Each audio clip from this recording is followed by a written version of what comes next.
nin cos accidentes das centrales nucleares. Tampouco se sabe. O que pasou en Chernóbil, no norte de Ucrania, está sin resolver. Unha zona amplísima, sin vida. E Rusia non sabe que facer. E Ucrania, por suposto que tampouco. A central está abandonada. Hai pouco, sabedes que houve outro accidente en Fukushima, un terremoto de grado 9, seguido dun maremoto. Fukushima sigue vertendo hoxe agua contaminada ao océano. Tampouco se sabe como resolver. E xa non vos quero decir cantos submarinos nucleares de Rusia, fundamentalmente, e de Estados Unidos están no fondo do mar, coas tripulacións incluídas, co seu cargamento nuclear, etc. Tampouco se sabe como resolver. E aquí en España houve un intento de almacenamento de residuos que non foi a ningún lado. Tratábase de facer un centro en terra, como se fora nunha mina, onde estiveran seguros eses bidóns cheos de residuos. Ninguén o quixo, e hoxe estánse enviando a Francia. As 4 centrais que están en funcionamento, centrais nucleares, estánse enviando a Francia, e pagando un aluguer por ese alquiler dos bidóns radioactivos que se depositan ali, de máis de 60.000 euros diarios. Podedes investigar todo isto que está publicado e moitas cousas máis.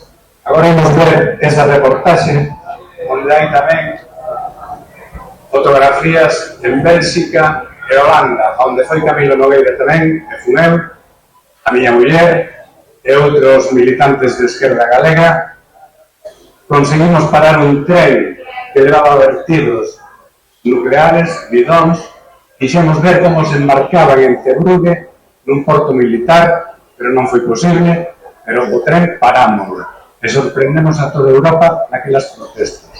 Así que, cando vexades imaxes aí, logo falaremos ao final. Gonzalo Vázquez Pozo prefería reservarse para despois da reportaxe, que son 20 minutos, e Pille Pereiro tamén. Porque ningún barco daqui de Ribeira atrevíase a salir costa fora, no medio do océano, e cunhas cartas mariñas daquela maneira que non estaban habituados, cun radar que non é o radar que existe hoxe. E Xosé conseguiu convencer a Angelito para sair.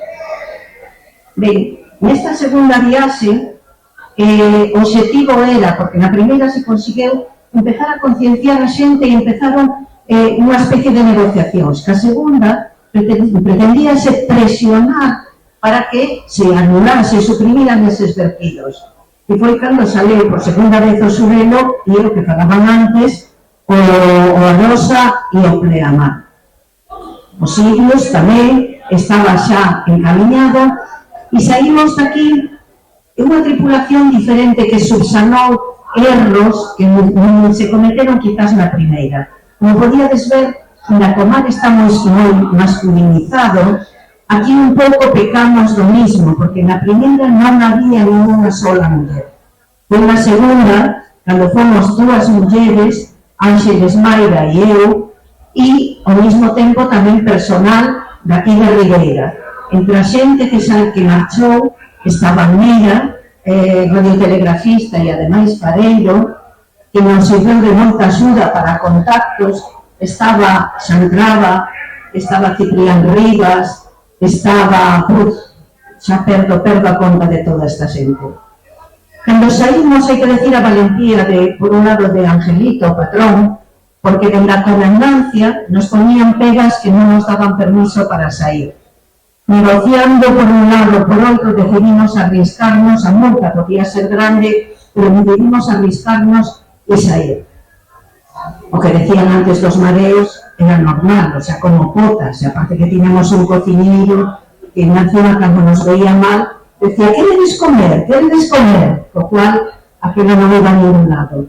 A experiencia foi increíble, porque unha vez cando estás no medio do océano, sin nada de civilización á vista, valorar os delfíns que nos acompañaban, a beleza do mar, pensar que alguén pode acabar con esa beleza, que alguén poda acabar con esa riqueza que nos mantén, que nos mantuvo durante séculos e que están a punto de anulala, de esquilmala, porque os residuos radioactivos todos sabemos os efectos que teñen. Xa naquele momento se decía, e hoxe estamos vendo con estas novas prospeccións como aquilo se está desmadrando, digamos. Tiñamos contacto, Mira conseguiu contacto cos siglos, íbamos cara a eles, de repente o perdemos, porque os siglos moveuse seguindo o barco que estaba tirando os bidóns. Finalmente, gracias á pericia de Angelito, conseguimos localizar os siglos. Pero, cando chegamos, resulta que as ferias que estaban de Greenpeace, que estaban intentando impedir que tiraran os bidóns, unha caera sobre unha fobia e lastimar a ferida a uns tripulantes. Ao mesmo tempo, escoitáramos que as amenazas de multas eran inmensas e decidiron facer unha asamblea. Vinieron a recoger uns enfodiax, fomos hasta os siglos, e ali xa todos os membros de todas as tripulacións se fixo unha asamblea aberta para ver que se decidía. A decisión non levaba outra, era de suspendelos con feridos que había, con amenazas de multas, e regresamos a casa. Hai que decir que estas expedicións foron, digamos, o cerne de conciencia ecolóxica en Galicia, porque moitas vilas empezaron a manifestarse, empezaron a protestar. En Ribeira, incluso, pouco tempo despois, se creou un grupo ecoloxista, CENAR. Todo isto, sin a valentía, volvo a repetir, de Esquerda Galega, de Angelito e de Xosé Arguindei, non hubiera sido posible. Simplemente decir que no ano 1983 fíxose unha moratoria e no ano 1992 prohibíronse os vertidos. Facer un recordo a aquela xente que hoxe non nos acompaña e que tuveron tamén ousadía de meterse nas profundidades do océano. Temos, como dixen Arguindei, temos a Santraba, temos a Paco García, temos a Amador da tripulación. Creo que non se me olvida nada máis. Grazas pola vosa atención e ora Gonzalo vos falará de as perspectivas cara ao futuro.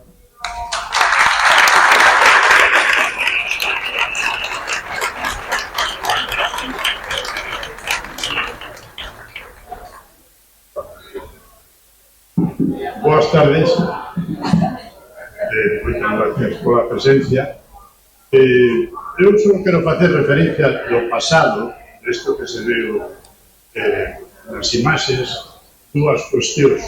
Esquerda Galega afronta no ano 81 esta expedición porque previamente Esquerda Galega, desde o Concello da Coruña, se dirixira aos órganos galegos e españoles denunciando a situación e reclamando que se tomaran medidas que evitaran o vertido de residuos nucleares.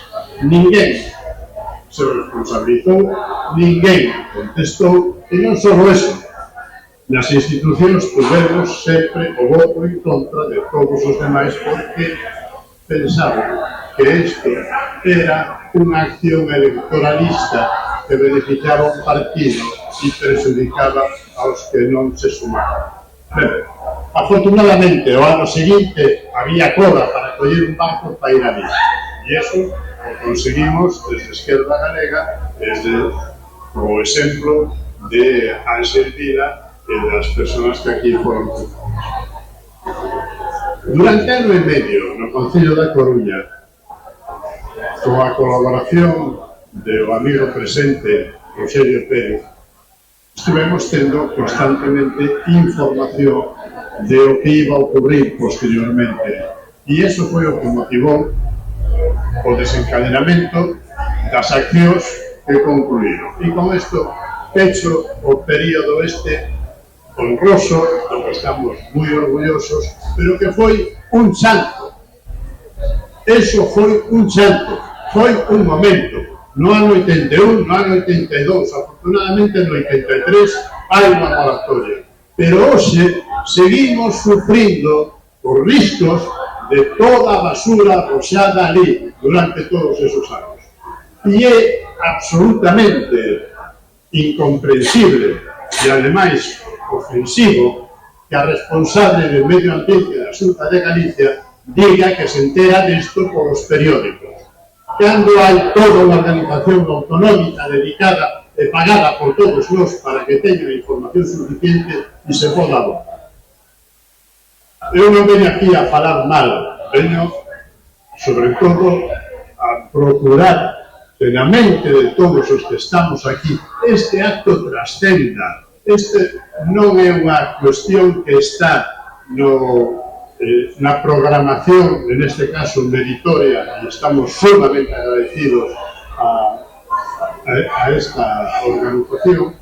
Non é un acto máis, non é un acto de reconhecimento personal, que por suposto agradecemos, é un acto de toma de conciencia de que está pendente o fundamental, que é, unha vez que conseguimos parar os vertidos, hoxe temos que ter conseguido das administracións autonómicas da Central Española e sobre todo da Europea que se tomen medidas para saber que pasan con esos residuos.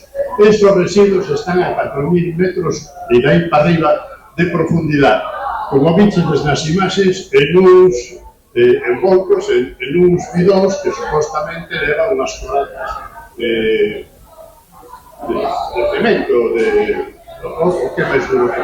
Sí, bueno, respecto ao que levan dentro un envoltorio, non é nada. E iso, a esas profundidades está sometido ás correntes, aos vaivenes.